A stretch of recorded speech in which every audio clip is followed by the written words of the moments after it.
buenas y bienvenidos al Renacimiento, un periodo de la cultura y del arte que recibe su nombre porque suponía volver al mundo antiguo, es decir, a los clásicos, a Grecia y a Roma, dejando atrás el mundo medieval. Es un cambio que se aprecia tanto en las artes, la literatura, la escultura, la pintura y la arquitectura, como en la mentalidad de las personas, en la religión e incluso posteriormente en la política. Es tal la importancia del periodo que vamos a dedicar a él 3 vídeos. El primero, dedicado al Renacimiento y al humanismo. El segundo, a las manifestaciones artísticas del periodo. Y el tercero, a la religión, centrándonos fundamentalmente en la Reforma Protestante y la Contrarreforma Católica. Pero antes de continuar, quiero decir que he estado investigando sobre los malos resultados que en los últimos años está obteniendo la educación española en el llamado informe PISA. En concreto, me he centrado en un país de los que mejores resultados obtiene, que es Finlandia, y me he preguntado qué hacen los finlandeses para obtener tan buenos resultados. Desde luego he descartado desde el primer momento que paguen a los jueces del informe PISA, porque esa es una práctica más bien del mundo mediterráneo y ellos están un poco lejos de la picaresca española, italiana, griega, etc. Bien, dejando atrás los tópicos, he estado investigando y he descubierto lo siguiente. Y es que resulta que los finlandeses ponen a 2 profesores a la vez en clase. Claro, así cualquiera. Bien, teniendo en cuenta los escasos recursos con los que contamos nosotros para poner a 2 profesores al mismo tiempo en el aula, he decidido ahorrar dinero a todos los españoles y me he clonado.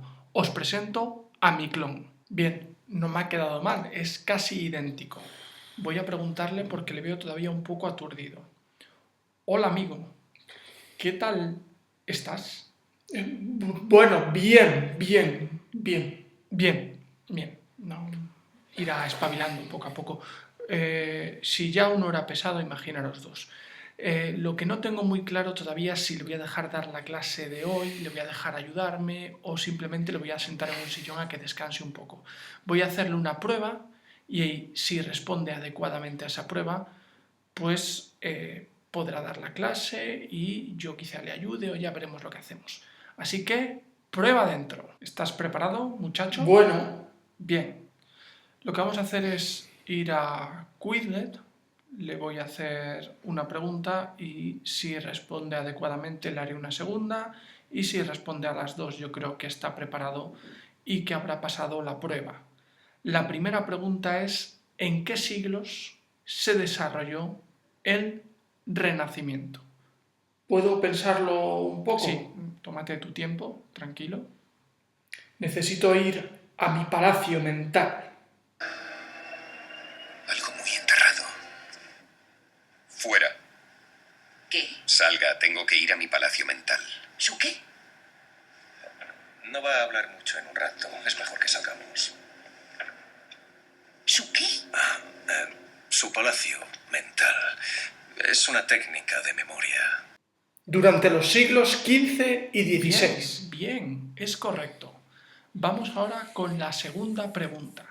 La segunda de las preguntas dice así: ¿qué corriente cultural y literaria predominó durante el Renacimiento? El humanismo.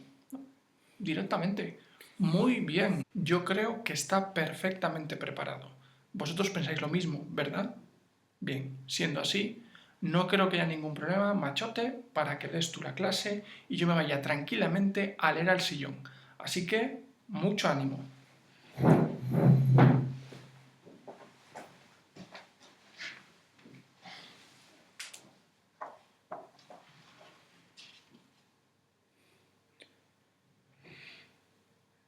Pues bien, vamos a hablar de historia.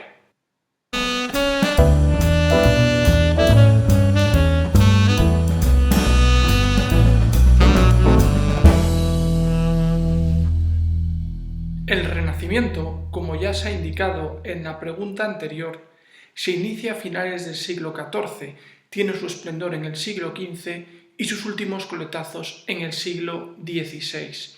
Estamos hablando, por tanto, de un fenómeno cultural que se da dentro de la Edad Moderna. Conviene recordar, por tanto, algunos de los aspectos tratados en el vídeo dedicado a esa cuestión.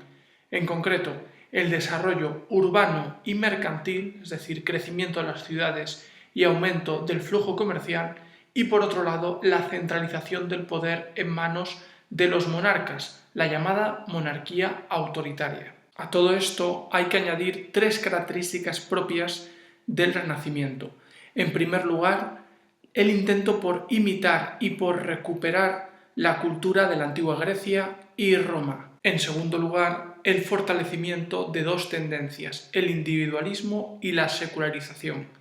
La primera de ellas hace referencia a la revalorización del individuo sobre la comunidad y la segunda, la pérdida de importancia del hecho religioso o por lo menos de la influencia de la religión en la vida cultural y social. Por último, en el ámbito de la cultura y de la ciencia hemos de situar la aparición de una corriente importante, el humanismo. Vamos a dedicar el resto del vídeo a hablar de las características del humanismo, de cómo se originó en Italia y cómo se difundió después por toda Europa.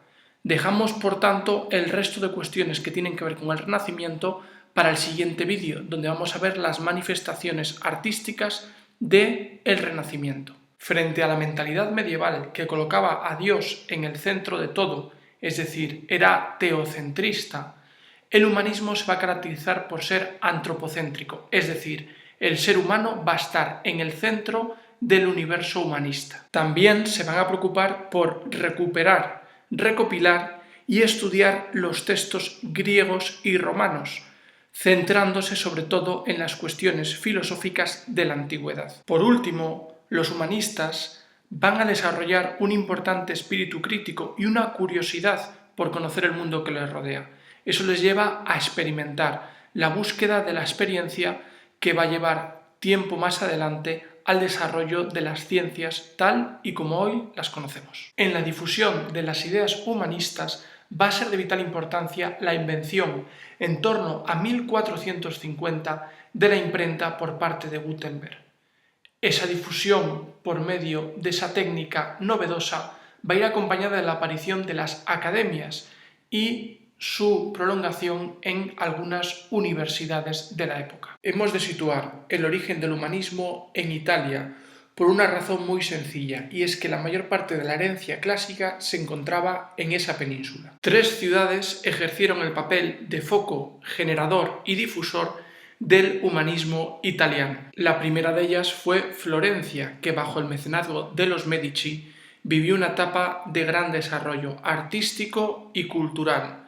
Entre los autores florentinos destaca Maquiavelo y su obra El Príncipe y Marsilio Ficino. Este último se dedicó fundamentalmente a la traducción y comentarios de las obras del filósofo griego Platón. El segundo foco difusor del humanismo italiano fue la corte de los papas, situada en la ciudad de Roma. De entre los autores romanos cabe destacar a Nicolás de Cusa y a Silvio Piccolomini, que acabaría siendo el Papa Pío II. En último lugar, hemos de hablar de la corte del rey Alfonso V de Aragón en Nápoles, donde destacó la figura intelectual de Lorenzo de Valla. Vamos a hablar de la difusión del humanismo fuera de Italia, centrándonos en tres territorios: Flandes, Inglaterra y España. Entre los humanistas flamencos destaca con luz propia Erasmo de Róterdam, autor del Elogio a la locura,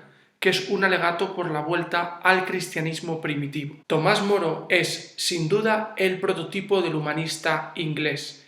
En su obra Utopía critica a la sociedad de su tiempo y propone un nuevo tipo de organización social. En España cabe destacar, en primer lugar, el Círculo de la Universidad de Alcalá de Henares, promovida por el cardenal Cisneros. Además, en Andalucía hemos de hablar de Antonio Elio de Nebrija, autor de la primera gramática en lengua española, y en Valencia del pedagogo Luis Vives, que también destacó en otros ámbitos como la filosofía.